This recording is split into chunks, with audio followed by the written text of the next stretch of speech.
My name is Molly Davis. I'm 17 years old and I grew up in a very broken household.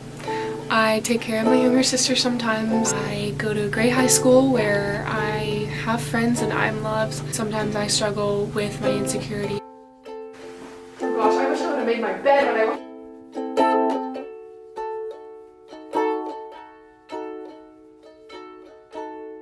When I was in kindergarten, I went to a really small public school in the country hills of Texas, and we had like elementary volleyball camps and soccer camps, basketball camps. Volleyball was always my favorite, and I have a picture actually of my sister and I when we were so young, and it's me like pretending to hit a ball and then our coach like setting and my sister passing or something, and it's kind of funny because I ended up being a hitter. Really, the first time I ever seriously considered my future was the summer before my freshman year when my coach asked me if I wanted to play volleyball in college. Honestly, I said no. And then the next thing I knew, I was getting calls from coaches and I didn't think twice about it.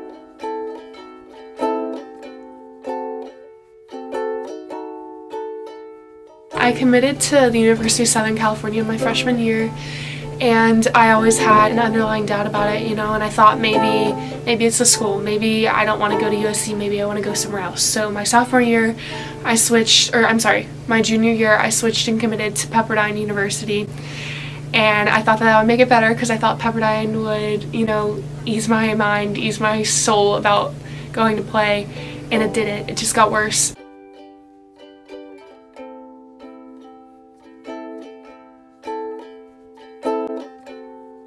I was sitting in the doctor's office with what they thought was a torn meniscus in my knee, and we were in the middle of my senior season of high school indoor ball, and I remember the doctor coming in and saying, like, great news, it's like, you're fine, it's just some bone bruises, and I literally cried. And it wasn't the good kind of cry where, yay, I can finish season. It was the kind of like, now what? Like, I have to go play. I don't have an excuse. I don't have a way out. And in that moment, that right then is when I was like, I can't do it. I can't fake it anymore. I'm holding on to this hope that I'm injured, and it shouldn't be that way. It should be the other way around.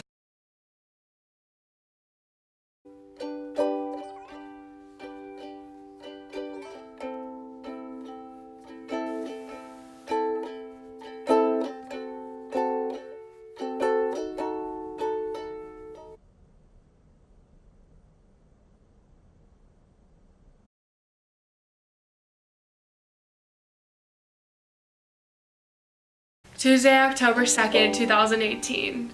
A day that changed my life forever.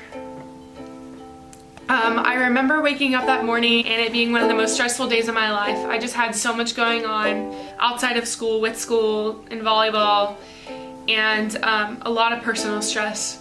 And I noticed that my heart was kind of acting up that day. I just remember getting 3 phone calls that day, all about separate issues, but that were all super stressful to me. And we stepped on the court for our biggest rival game of the year, an away game at Pantego, and little did I know that was my last time to ever step on a volleyball court again. Getting a call from one of her good friends the night of the Pantego game, and I was 30 minutes away. I didn't know what was going on. I had no idea if she was going to be okay. My head was a little spacey and everything was kind of going by pretty slow, and I knew something was wrong, but I didn't think it was going to be that big of a deal. And I remember turning around and looking at the net, and I reached over to my teammate and said, "Hey Sage, I don't feel good." And then next thing I know, I opened my eyes and there's 500 people kneeling on the ground, and there's lights, and my dad is standing over me. And I remember them whispering, it's okay, it's okay. We called the paramedics, they're on the way. They'll be here soon, they'll be here in 5 minutes. And they got wet towels, and I just didn't really know what was going on. I knew that I had passed out, and I passed out before, so it wasn't completely a foreign feeling. But I went to the hospital. And I just remember showing up and seeing her, sitting in a, I don't even know, wheelchair. Yeah, how did I forget that? Wrapped up in 8 blankets because she was freezing. And it was amazing to see her okay. And that was that when I met your mom? I met her mom that day. So it was kind of crazy. But it wasn't the last time that we were in a hospital together. So I think, I don't know, it might be like 2 weeks? 3 weeks later? after, 2 like, weeks, 3 weeks later? Like 2.5.